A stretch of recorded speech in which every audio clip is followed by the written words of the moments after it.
프랑스 파리에 여러 명물이 있지만 대표적인 명물은 324m로 파리에서 가장 높은 구조물로 된 에펠탑입니다.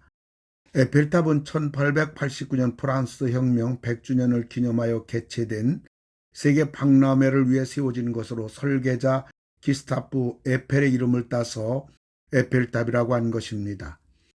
예술의 도시 파리의 미관을 해친다는 비판 때문에 원래 20년만 전시하고 1909년에 해체될 예정이었습니다. 그런데 에펠탑이 송신 안테나를 세우는데 가장 이상적이라고 판단이 되어 철거되지 않았습니다.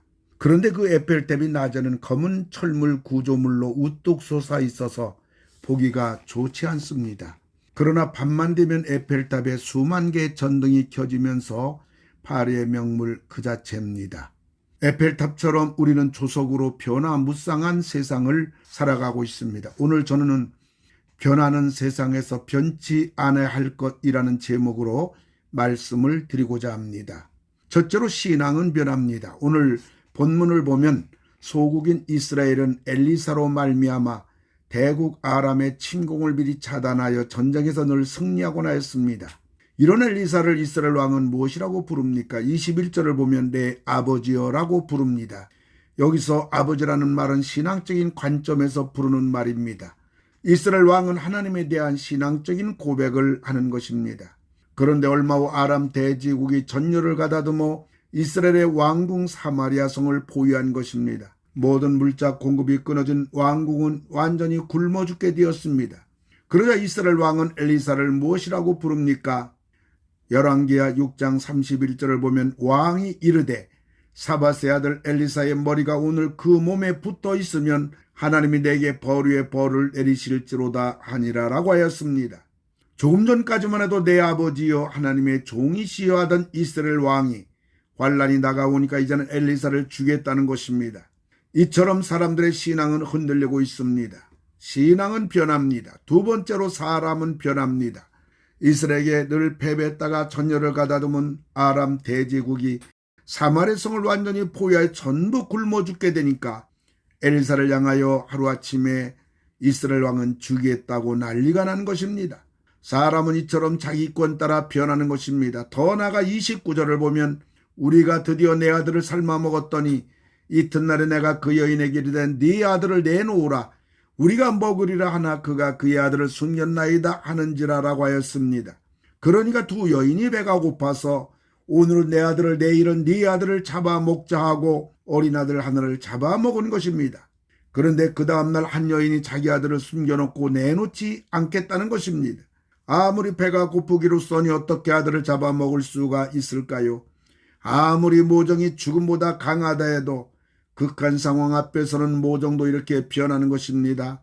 사랑도 변하고 사람도 변하는 것입니다. 세 번째, 세상은 변합니다. 승리의 승리를 거듭하던 이스라엘이 죽게 된 겁니다.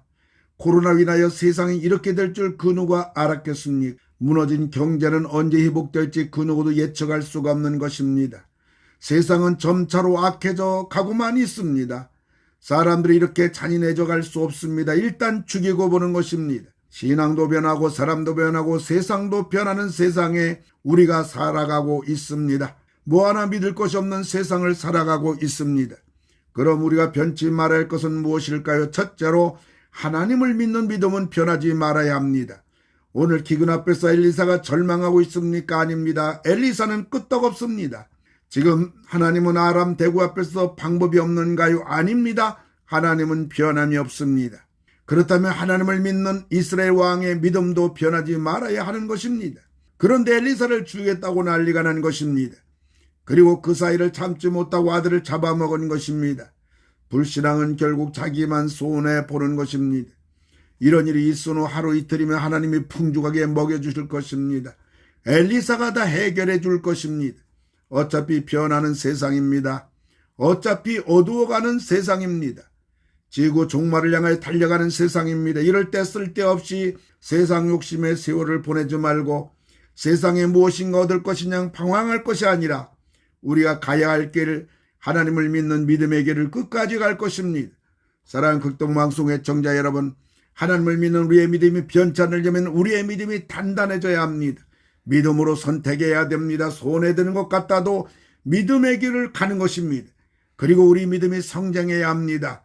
성장하려면 믿음의 영양분을 풍족하게 해야 합니다. 믿음의 영양분은 기도와 말씀입니다. 신앙연도도 아니고 직분도 아니고 오늘입니다. 날마다 기도와 말씀으로 우리의 믿음이 성장하고 믿음으로 선택하여 우리의 믿음이 반석같이 단단해져야만 되는 것입니다. 우리가 변하지 말아야 될 것 두 번째는 믿는 사람답게 사는 것만큼은 변하지 말아야 됩니다.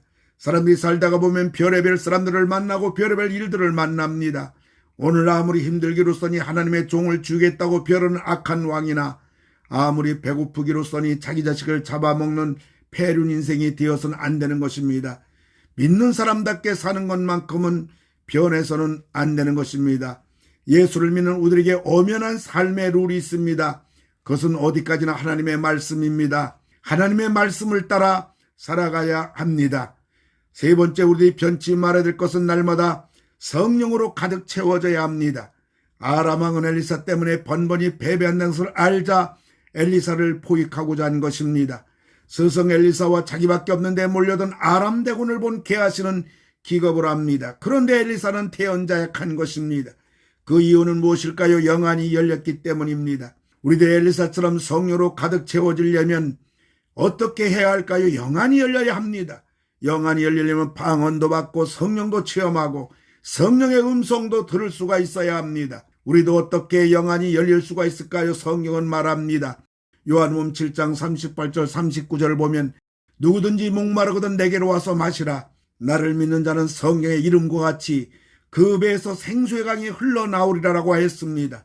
목말라야 합니다. 사모해야 합니다. 받기까지 기도해야 됩니다. 우리도 방언을 달라고 성령의 사람이 되게 달라고 기도해야 합니다. 그런데 희한한 일은 방언이 터지고 성령의 체험을 한 사람은 이때부터 성령에도 목말라집니다. 성령을 무한히 부어주시옵소서, 각양의 은사를 무한히 부어주옵소서라고 기도를 하는 것입니다. 우리가 부족하고 우리 힘으로 우리의 능력으로 살아갈 수도 승리할 수도 없는 세상이기 때문입니다.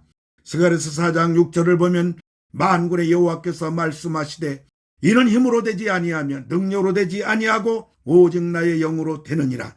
사랑하는 극동방송의 청자 여러분, 신앙도 변합니다. 사람도 변합니다. 세상도 변합니다. 그러나 우리가 변치 말아야 할 것은 하나님을 믿는 믿음입니다. 그리고 믿는 사람답게 사는 것입니다. 그리고 성령으로 가득 채워져야 됩니다. 하나님 아버지, 뭐 하나 붙잡을 거 없는 이 세상 속에서 믿음만큼은, 믿는 사람답게 사는 것만큼은, 그리고 성령으로 충만해지는 것만큼은 변하지 않게 하여 주시옵소서. 예수님의 이름으로 기도를 드리옵나이다. 아멘.